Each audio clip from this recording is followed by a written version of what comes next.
పార్వతీదేవి పసిబిడ్డగా జన్మించిన పుణ్యక్షేత్రం. కలికాలంలో జరిగిన యథార్థ ఘటన. అమ్మలను కన్నమ్మ, ముగ్గురమ్మల మూలపుటమ్మ అయినటువంటి పార్వతీదేవి చిన్న బిడ్డగా తిరుగాడిన నేల ఇది.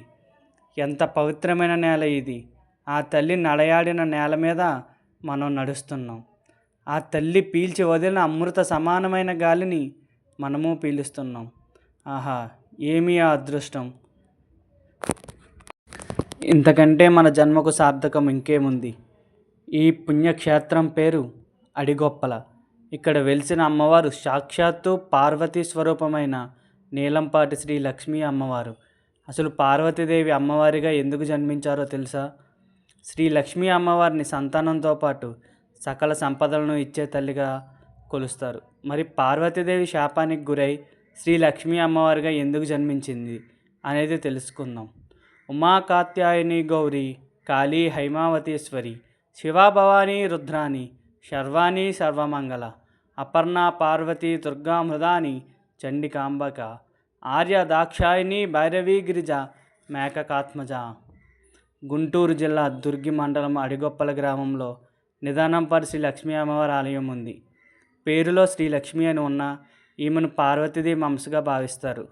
ఇక ఈ ఆలయ పురాణం విషయానికి వస్తే, పూర్వం కైలాసంలో పార్వతీదేవి పరమేశ్వరులు కూర్చొని ఉండగా ప్రమదగణాలు నాట్యం చేస్తున్నాయి. అప్పుడు నందీశ్వరుని చూసి పార్వతీదేవి హేళనగా నవ్విందట.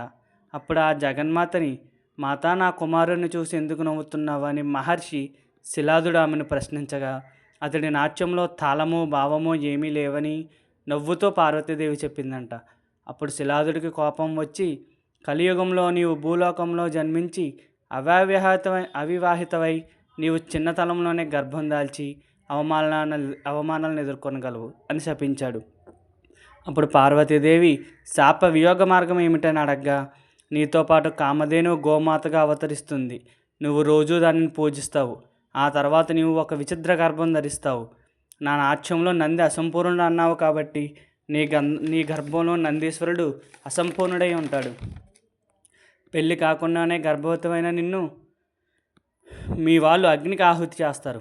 ఆ విధంగా నీవు మానవ రూపం వదిలి నిదానంపాటి అమ్మవారుగా భక్తుల కోరికలు తీరుస్తుంటావు. వారిచే పూజలు అందుకుంటావని చెప్పాడు.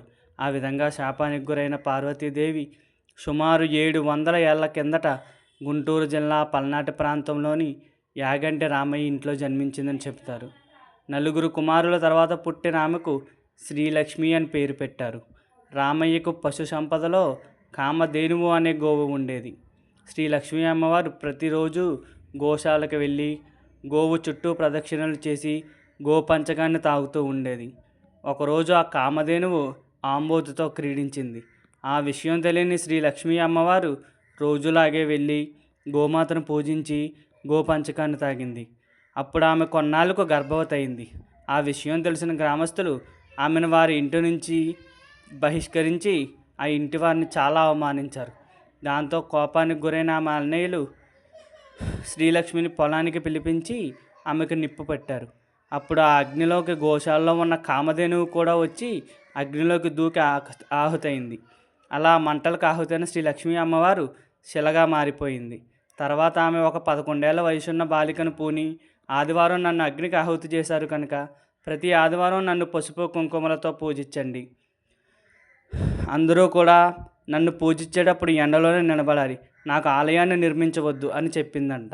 అందుకే అమ్మవారు వెలిసిన స్థలం చుట్టూ 10 అడుగుల మేర స్థలాన్ని విడిచిపెట్టి మందిరం నిర్మించారు.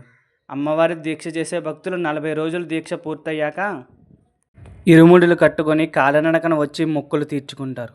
వాగ్దావివ సంపృక్త వాగార్ధ ప్రతివత్తయే జగదః పిత్రో వదే పార్వతీ పరమేశ్వర అనుకుంటూ పార్వతీ రూపమైన శ్రీలక్ష్మీ అమ్మవారిని భక్తులు దర్శించుకుంటూ ఉంటారు. సాక్షాత్తు పార్వతీదేవి నడయాడిన నేల ఇది. ఖచ్చితంగా అందరూ ఇక్కడ దర్శనం చేసుకోవాలి దేవుణ్ణి. ఓం పార్వతీయే నమః, ఓం మహాదేవ్యాయ నమః, ఓం జగన్మాతయే నమః, ఓం సరస్వతాయ